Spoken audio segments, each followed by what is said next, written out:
Imagine feeling the intense heat of the sun on your shoulders as you march for miles along dusty roads, carrying not only your armor, but everything you need to survive and build a fortified camp at the end of each day. This was the daily routine for thousands of Roman soldiers, men who lived between glory and constant danger.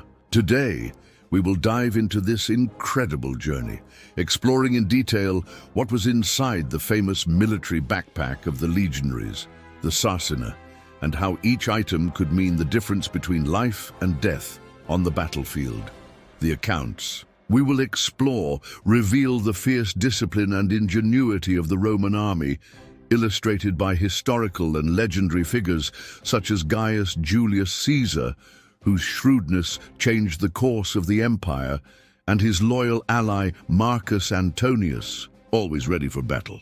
In addition, we will follow the determined young Lucius Varro, a legionary who left everything behind in search of honor and conquests under the eagles of Rome.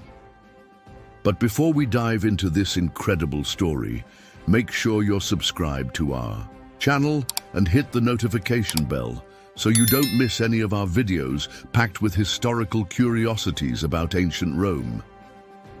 The Call of Rome. You are about to discover how it all began for these men who carried the dreams of an empire on their backs. Let's understand the motivation that led them to enlist in the legion. In the beginning, Rome called its youth to serve. Lucius Varro vividly recalls the day he left his family on the outskirts of the city to report to the Campus Martius, where recruiters assessed the strength and determination of future legionaries. The sense of duty and the opportunity to change one's life were irresistible. The sparkle in the eyes of those who saw a chance for glory spread to everyone around, including Marcus Antonius, who had already served in campaigns in Gaul and was now seeking to rise even further in the army. Under the leadership of Gaius Julius Caesar, the legion promised not only victories but also material rewards, a share of the spoils of war, lands at the end of the campaigns, and above all, the prestige of being part of the most powerful army in the world. It was this appeal that united men from different backgrounds, from indebted aristocrats to peasants willing to do anything to improve their lives. When they finally enlisted, they learned that a legionary's duty was not limited to wielding a sword or carrying a shield. The journey was only just beginning. Far beyond battles, being a legionary required knowledge of construction, engineering, and of course, the ability to carry one's own home on one's back. Each man was responsible for the supplies, tools, and clothing that not only ensured the success of the march, but also survival amid adversity. And that's where the famous Sarcina, the Roman military backpack, comes into play. We've talked about commitments and dreams, but now let's discover how the Sarcina transformed the legionary into a true battle nomad. Ready to find out what comes next? The Sarcina and the Furca. Can you imagine walking for hours carrying full armor and a bag of supplies? Stay with us to understand how the Romans solved this problem. The Sarcina was not a simple backpack slung over the shoulders like those we have today. In fact, it consisted of a set of belongings tied to a carrying stick called a furca, which the legionary rested on his shoulder, leaving his hands free to hold weapons or perform other tasks. This ingenuity allowed soldiers to embark on long journeys without completely compromising their mobility in the event of a surprise attack. Marcus Antonius, a veteran of several campaigns, recalled how the proper use of the furca made the march easier. Amid muddy roads or rugged terrain, it maintained balance without overly straining the back. The quality of the materials was essential.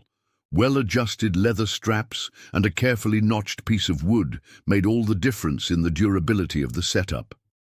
In the eyes of Lucius Varro, a newcomer to the legion, the Sarcina and the Furca were symbols of independence and self-sufficiency.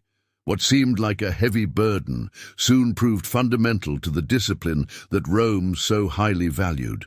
After all, every legionary needed to be capable of erecting his camp, feeding himself, and protecting himself in any situation without relying solely on external supplies. Have you ever wondered how this event shaped the destiny of an empire? Leave your like now so that we can continue bringing you stories as impactful as this one. And since we've talked about how the equipment was carried, how about discovering the secrets held in each legionary's personal pouch? Join us to unveil what was inside the famed Loculus. The Loculus and personal items. Ready to sneak a peek at what a Roman soldier kept most personal? Let's open up this mysterious compartment of the Sarcina. Inside the Sarcina, there was a small leather compartment known as the Loculus, where the legionary kept his personal belongings. Precious coins, letters from family, small protective amulets, and even keepsakes from loved ones were part of this collection. Amid the military rigor, these items provided an emotional boost that kept the soldier strong during the toughest moments. Gaius Julius Caesar, due to his leadership role, carried documents and strategic maps, often entrusting them to aides he deeply trusted. For common soldiers, the Loculus might also contain something valuable, like a handful of medicinal herbs or even a bronze necklace given by their parents before enlisting. Each legionary had a different story stored within that small leather pouch. Lucius Varro carried with him a small bronze statuette representing Jupiter, which he had inherited from his grandfather. This symbol of faith reminded him of his roots and the commitment he had made to Rome.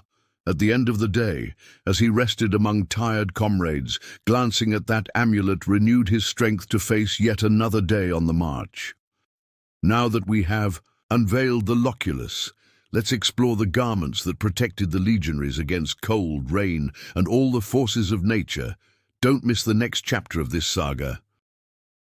Garments and protection, Paenula, Sagum. Rain and cold could be as lethal as enemies. How did the Romans face the relentless weather during campaigns? Beyond the armor, the Roman army understood the importance of keeping soldiers warm and protected from the elements. Thus, each legionary carried in his sarcina either a paenula, a type of thick cloak with a hood, or a sagum, a shorter military cape. These garments helped retain body heat and also served as blankets during freezing nights in the mountains or northern regions. Marcus Antonius used to say that a well-maintained cloak was as important as a sharp sword. In certain parts of the campaign, especially in mountainous regions or during rainy seasons, soldiers quickly learned to value every inch of that garment. Besides keeping them warm, it protected the body from cutting winds and even served as an improvised bed on nights. Without tents, during an incursion into the heart of Gaul, Lucius Varro experienced the cruelty of a northern winter. Snow piled up along the roads, and the biting wind cut through the skin like invisible blades. It was at that moment he understood the great advantage of always having his dry cloak at hand, folded inside the sarcina, ready for use. Did you already know about this intriguing detail? Write in the comments and share your thoughts. We've seen how the legionaries dealt with the weather, but what about hunger? Discover now how a Roman soldier's portable kitchen worked. The portable kitchen and nourishment. Preparing meals in the middle of a war zone is no simple task. Want to know what the Romans did to avoid dying of hunger? Amid the challenges of the battlefield, staying well-fed was essential for the morale and strength of the army. That's why each soldier carried with him small cooking utensils, such as bronze or iron pots, and the famous patera, a bowl used both for cooking and eating. Meal preparation usually took place at the end of the march. When the camp began to be set up, basic foods included wheat grains, which could be ground into bread or turned into pulse, a nutritious porridge. Salted meat, cheese, and olive oil were other sources of energy. As they advanced into more fertile regions, such as certain parts of Gaul, They also gathered fruits, vegetables, and even local game. Wine, almost always diluted with water, was indispensable, as it helped purify the drink and keep morale high. There are accounts that even Gaius Julius Caesar, in his youthful military days, would help prepare meals when necessary. The Roman philosophy was clear. Everyone had to know how to perform basic tasks, since collective survival depended on the joint effort. It was this unity around a campfire, sharing simple meals, that strengthened the bonds among men who would fight side by side the next day. If food was essential to keep the army standing, construction tools were fundamental to erect defenses and overcome sieges. Let's now discover how each legionary carried his own engineering. Tools and construction. Can you imagine soldiers who were also engineers? Get ready to be amazed by the hidden skills of the legionaries. One of the great distinctions of the Roman army was its ability to erect fortified camps in a very short time. Each legionary carried, tied to his sarcina, tools such as the delabra, a hybrid tool that functioned as both a pickaxe and an axe, allowing him to dig ditches and cut wood. There were also shovels, mattocks, and smaller saws, all fundamental for the rapid construction of palisades and fortifications. Marcus Antonius, during his campaigns in Germania, recalls intense nights when the security of the troop depended on digging trenches and erecting palisades before dawn. While some soldiers kept watch, others worked tirelessly with wood and hard-packed earth. It was an exhausting effort, but it drastically reduced the chances of a surprise attack. Constant practice turned the legionaries into true specialists in field architecture. In just a few hours, a complete provisional fortress would arise: log walls, improvised watchtowers, and deep ditches. Even Lucius Varro, though new to the ranks, quickly learned that the life of a Roman soldier went far beyond fighting. It was necessary to master the art of construction to survive. Have you ever wondered how this event shaped the destiny of an empire? Leave your like now so that we can continue bringing you stories as impactful as this one. Want to discover how they protected the camp when night fell? Let's talk about the defenses that ensured the legionaries could almost sleep soundly. Camp defense. Enemies do not sleep. How can a Roman camp be ensured to withstand the dangers under the cloak of darkness? A Roman camp was only considered safe when surrounded by efficient defenses. In addition to dug trenches and sharpened wooden stakes, the legionaries used additional barriers to hinder enemy passage. Wicker baskets were used to carry earth and stones, forming additional walls and barricades. Thus, any nighttime assault became much riskier for the attackers. During longer campaigns, they even built wooden structures resembling the walls of small fortresses. Gaius Julius Caesar, as the commander, was always attentive to the strategic location for setting up the camp: elevated grounds, near potable water, and with wide visibility of the surroundings. After all, a surprise attack could spell the end of an entire campaign. Marcus Antonius used to say that true rest only came once it was ensured that no enemy could breach the defenses. Therefore, despite being exhausted, the legionaries took turns keeping watch and patrolling the camp's perimeter. The commitment to safety was what ensured they could sleep a few precious hours, renew their energy, and continue the march the next day. Now that we understand how they protected themselves from external enemies, let's discover how they took care of their own health and hygiene, something vital for sustaining prolonged campaigns. Hygiene and personal care. An army does not survive solely on weapons and defenses. Cleanliness and discipline can win more battles than one might imagine. Roman discipline was not confined only to the battlefield. It also included personal hygiene.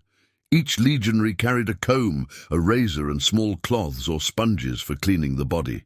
Beards were kept short or shaved, and hair was neatly trimmed, following the standards established by the army. This prevented lice infestations and reinforced a cohesive unit identity. In addition, the use of oils and metal scrapers, strigils, was common for removing dirt and sweat after a day's march. Although it was not always possible to have elaborate baths like those in Rome's luxurious public bathhouses, the Romans did their best to maintain a minimum standard of cleanliness even during the toughest campaigns. Lucius Varro, accustomed to working in the fields before joining the legion, was amazed at such organization. He also learned about herbs that helped prevent infections or ward off insects such as garlic and coriander, often carried inside the sarcina. In this way, the army avoided diseases that could decimate entire battalions without a single sword being raised. Did you already know about this intriguing detail? Write in the comments and share your thoughts, but no amount of hygiene would solve the problem if there wasn't the power of weapons. Now, let's explore the arsenal that each legionary carried, ready for battle at a moment's notice. Weapons and combat equipment. Are you ready to witness the true power of Rome? Then hold on tight, because it's time to talk about the weapons that conquered half the world. The Roman army was feared for the effectiveness of its formations and the use of innovative weaponry. The gladius, a short sword with a broad blade, was the legionary's primary close combat weapon, ideal for hand-to-hand fighting. The pugio, a dagger worn on the belt, served both as a last resort weapon and as a status symbol within the legions. Furthermore, one must not forget the great shield, the scutum, usually rectangular and slightly curved, capable of absorbing impacts and protecting a large part of the body. Before engaging in close combat, the legionaries would also throw the pilum, a throwing spear designed to penetrate enemy shields and bend upon impact, making it difficult for the opponent to reuse. Gaius Julius Caesar, as the general, impeccably organized the formations, using the advantage of the weaponry to break enemy lines. Marcus Antonius led swift attacks, while Lucius Varro, at the front, relied on his shield and gladius to hold the position. The combination of discipline, formation, and armament transformed the Roman army into an almost unbeatable force wherever it marched. After learning all the details of this war machine, it's time to reflect on the journey and the legacy these soldiers left behind. Stay tuned, the finale is coming up next. Final reflections and the legacy of the Roman soldier. You have followed every step of this legendary journey. Now, let's analyze the lasting impact of the legionaries on the history of the world. The Roman soldier, in addition to fighting valiantly, carried on his back the responsibility of sustaining the empire's advance. His sarcina contained much more than objects. It carried dreams, fear, longing, and the determination of a people who believed in their civilizing mission. Every step of the army represented a chapter of expansion, where roads paved the way for the meeting of cultures and established Rome's dominance. The daily discipline, the construction tools, the portable kitchen, the protective cloaks, and the lethal weapons molded Roman hegemony. Great generals, such as Gaius Julius Caesar, knew how to fully exploit the potential of men like Marcus Antonius and Lucius Varro, creating an army that withstood climatic adversities, internal revolts, and formidable enemies. Today, as we revisit this legacy, we realize how visionary those were who understood the importance of carrying everything needed on their backs, including the willpower to build empires. It is impossible not to be moved when imagining these men facing superhuman challenges in the name of Rome. Perhaps that is why, centuries later, we remain so fascinated by every detail of this story. Great warriors are made not only by their conquests, but also by the discipline, ingenuity, and courage to carry within a simple backpack the weight of an entire empire. From the first steps at the Campus Martius to victorious campaigns under the command of legendary generals, each legionary left his name etched in history. And just like them, we can also learn that perseverance, organization, and unity are powerful forces to overcome any obstacle. If you enjoyed this journey back in time and want more fascinating stories, subscribe to our channel, leave your like, and share this video with your friends. Thank you for watching, and we'll see you in the next video about ancient Rome and its grand empire.